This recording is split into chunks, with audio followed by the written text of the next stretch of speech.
Good evening, everyone. I'm Rod Wood. And I'm Christy Casciano. This week marks the 4th anniversary of an unspeakable tragedy that wounded a community and shook our nation. 9 people were killed in Charleston, South Carolina, June 17, 2015. Now, the survivors are telling their story in a compelling documentary called Emanuel from executive producers Viola and Steph.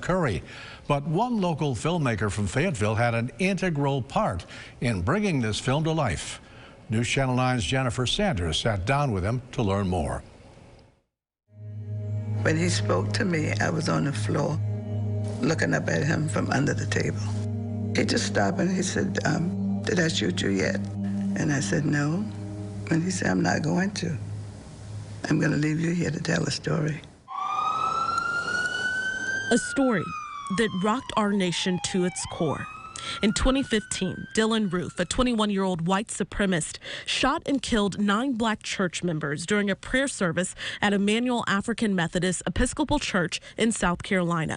That fateful day chronicled in a new documentary film called Emanuel.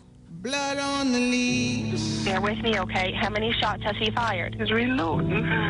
He's reloading? It's just been the biggest blessing to be able to hold that responsibility of telling a story that has literally changed my life. Jonathan Cipiti, who grew up in Fayetteville, worked on this film for 3 years, turning more than 250 hours of interviews, images, and video into a powerful, transformative, and unexpected story of forgiveness.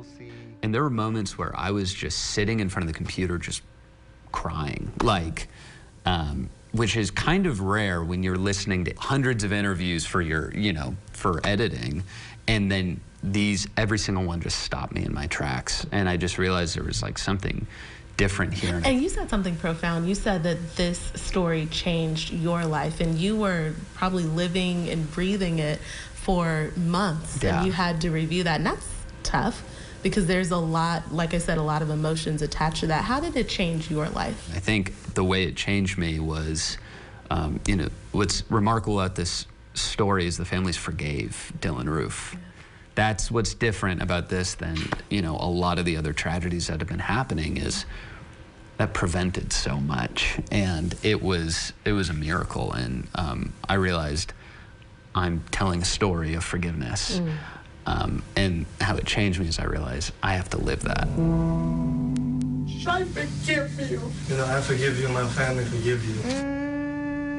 Some people see the family's forgiveness as submission. They have a peace amidst the biggest tragedy that you can imagine, yet they're not bound by the person that hurt them.